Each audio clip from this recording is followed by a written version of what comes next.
सरमद हुआ एक फ़कीर। सूफ़ी लोग सरमद को बड़े आदर से देखते हैं और आदमी भी 2-4-10 इन्हीं गिने चुने आदमियों में से एक हुआ ज़मीन पर। औरंगज़ेब के पास शिकायत पहुंची सरमद की कि वह ज़रा अजीब सी बातें कहने लगा है। मुसलमानों का मंत्र है, कोई नहीं अल्लाह के सिवा, एक अल्लाह ही है। लेकिन ये जो सरमद था यह सिर्फ इतना ही कहता था, कोई अल्लाह नहीं। आधा ये तो उल्टा ही हो गया, मतलब कोई नहीं अल्लाह के सिवाय, एक ही अल्लाह है, यह पूरा सूत्र है। और सरमद इतना ही कहता था, कोई नहीं अल्लाह। यह क्या हुआ मामला? ये तो सब बात ही बिगड़ गई।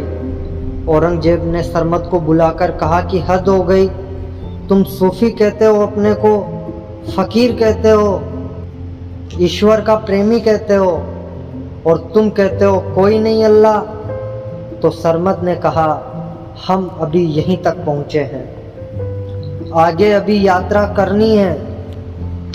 आप पूरा सूत्र कहते हैं, कोई नहीं अल्लाह के सिवा, एक ही है अल्लाह है, एक ही अल्लाह है। अभी हम वहाँ तक नहीं पहुँचे, बढ़ने दो, धीरे धीरे शायद पहुँच जाए। बाकी जहाँ तक हम पहुँचे हैं वहीं तक हम बोलते हैं और झूठ ना बोलेंगे।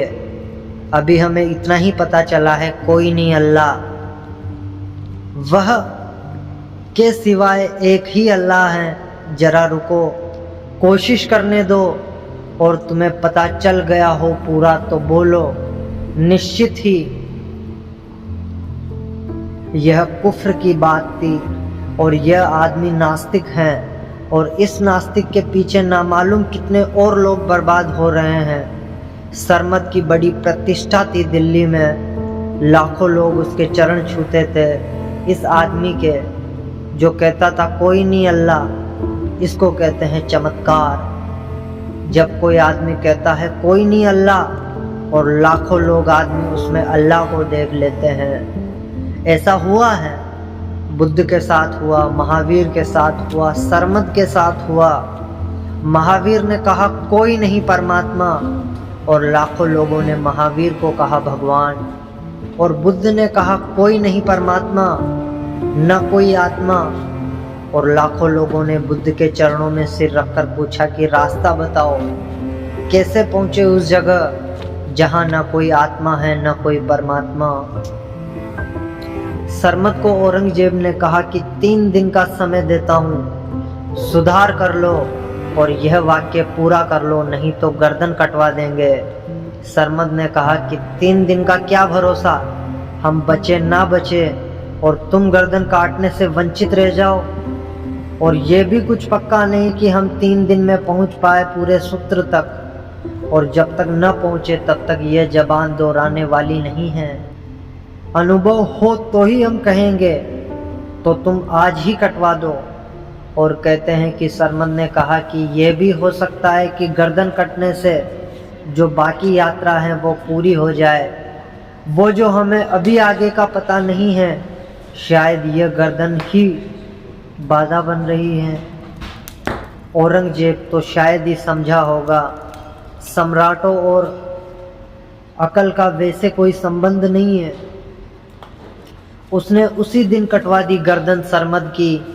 दिल्ली में जो जामा मस्जिद है उसमें उसकी गर्दन काटी गई, और जामा मस्जिद की सीढ़ियों पर जब उसकी गर्दन गिरी और सीढ़ियों पर लुढ़कने लगी तो हजारों लोगों ने यह आवाज़ सुनी, जो वहाँ गवाह थे, कि वह गर्दन चिल्लाकर कह रही थी, कोई नहीं अल्लाह के सिवा, एक ही है अल्लाह, इसके चश्मदीद गवाह हैं।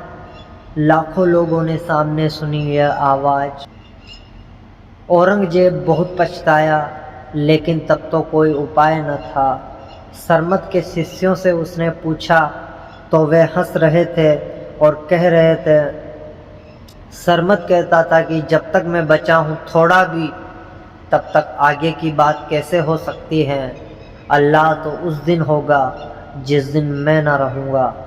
तो ये गर्दन थोड़ी बाधा है, यह कट जाए। औरंगजेब की बड़ी कृपा है, कटवाए देता है। ऐसे तो हम भी काट लेते लेकिन वक्त लगता, वह जल्दी किए दे रहा है। आदमी जब मिटता है पूरा तो ये भी नहीं कहता कि आत्मा है, तब आखिरी भ्रम भी गिर जाता है। जब तक आपको पता न चल जाए कि आप परमात्मा हो, तब तक जानना भ्रम बाकी है, अध्यास बाकी है।